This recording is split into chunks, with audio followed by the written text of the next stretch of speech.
Wala nang buntot. Galugon. Wala nang buntot.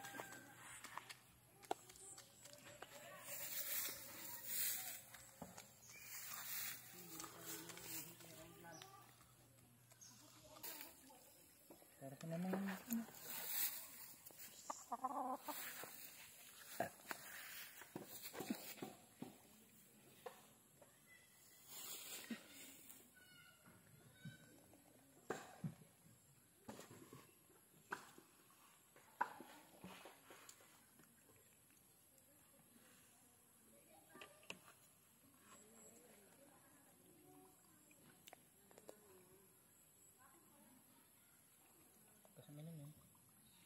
So hello mga backyard, welcome po muli dito sa ating channel. So sa video natin ngayong araw mga backyard ay magbibigay ako ng water soluble na vitamins para sa aking mga alagang manok mga backyard, mula sisiw hanggang sa ating mga inahin, hanggang sa ating mga polet at sa aking nag-iisang ganador mga kabakyard.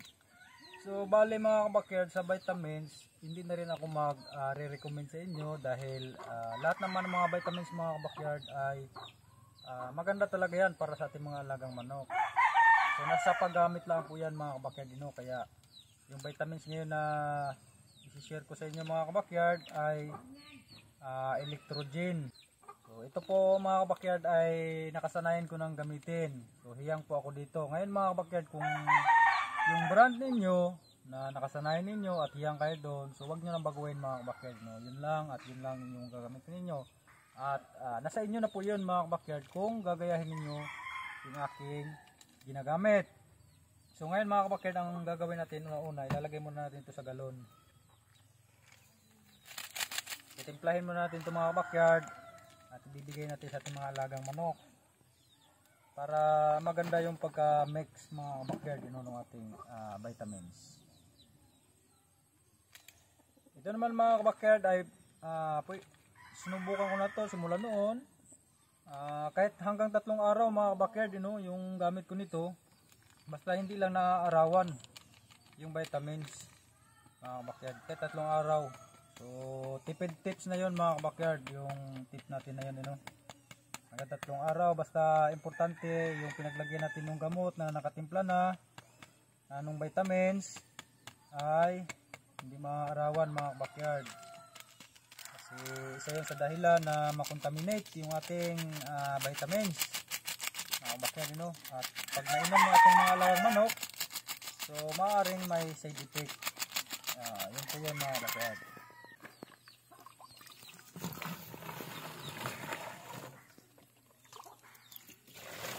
Ito mga backyard ay 4 liters. So ito mga kabakyard, so tatansyahin lang natin mga kabakyard kung gaano karami yung ating lalagay. So si-shake lang muna natin para mahalo talaga.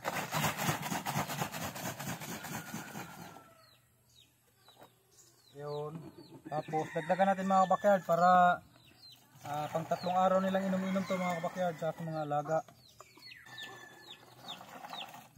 Ayan. So ito siguro mga kabakyard, tama na to. Pang 3 araw nila to. Yun.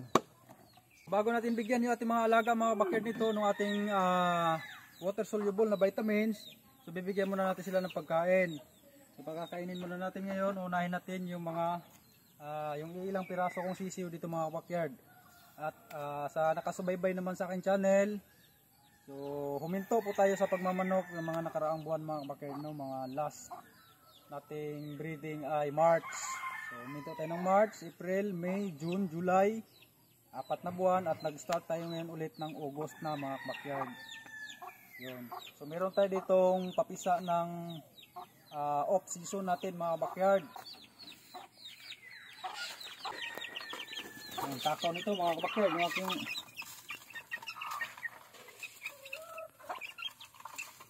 so, malalaki na sila mga kabakyard, isang buwan na ito mga kabakyard, mahigit 1 month noong August 17. So bali na deworm na rin to natin mga kabakyard. So makikita nyo dyan sa ating previous upload natin na video. So nag-deworm po tayo noon mga kabakyard. So ayan.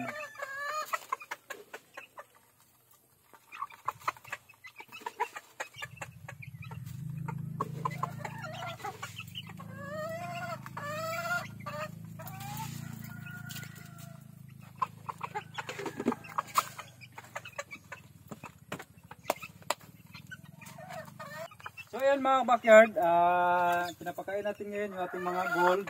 So ito mga backyard, oh, tandang talaga ito mga backyard. Oh, makikita nyo naman yan. Oh.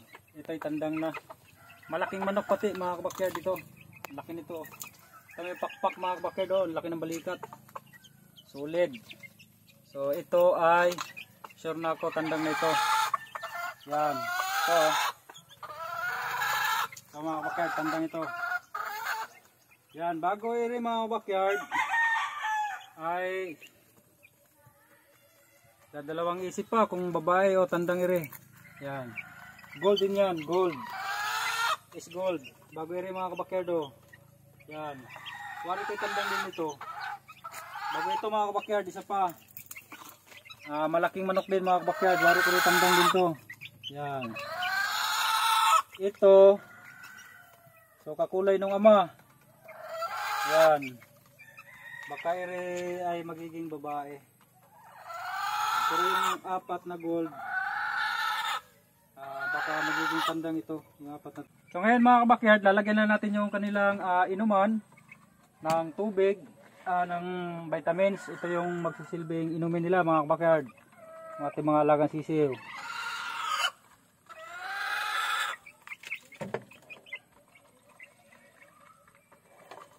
Ayan. So mamaya mga kabakyard, iinom din yan sila pagkatapos nilang kumain.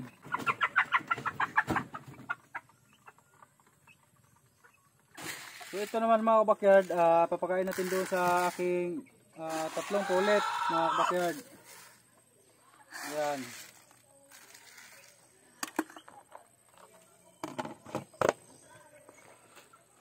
Ibigay muna natin ito doon.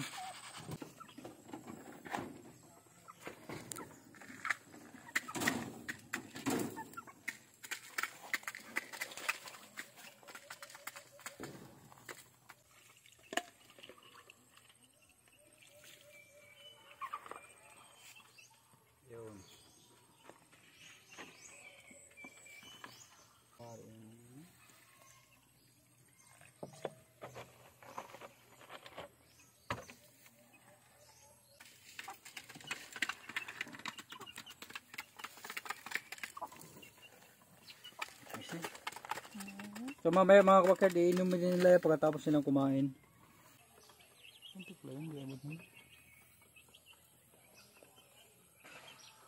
Ay, abot. Sarap yun.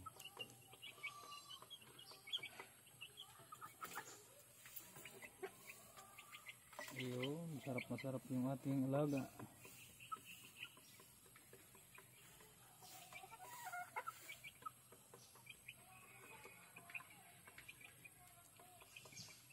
Sayang ko yung dalawang gold na. Yan, tandang yung isa na yan. Sureness na yan. Pulok ay na, iba na yung pulok. Ay, isa lang warin tandang.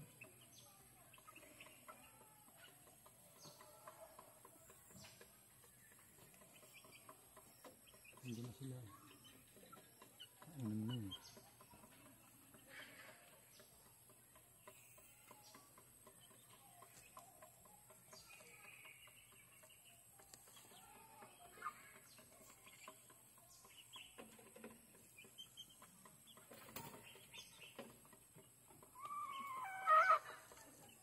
Ayun lang mga backyard yung ating may share sa inyo ngayon, yung mga simple natin na pamamaraan sa pag bibigay ng water soluble vitamins sa ating alagang manok. So mayroon pa siyang mga backyard na natira. So para bukas naman ito ng umaga mga backyard ng ating mga alagang manok. So tinitipid ko talaga mga backyard, yung isang sachet ay paabutin ko ito ng 2 araw mga backyard para sa aking mga alagang manok. So sana mga backyard, suportahan nyo pa rin yung aking YouTube channel mga backyard, GB Backyard. So pag nagustuhan nyo po yung video natin na ito mga backyard, huwag kalimutang mag-like at saka especially huwag kalimutang mag-share mga backyard. So sa mga bago pa lang napadaan dito sa aking YouTube channel, so huwag kalimutang mag-subscribe. Tapos i-click nyo po mga backyard yung notification bell para updated kayo pag may mga bago tayong video na i-upload, manonotify kayo kaagad mga backyard, So dahil po yun, ay kinlik ninyo yung notification bell ng ating YouTube channel. So yun lang po mga kabakyard, maraming salamat po at God bless po sa ating lahat mga kabakyard.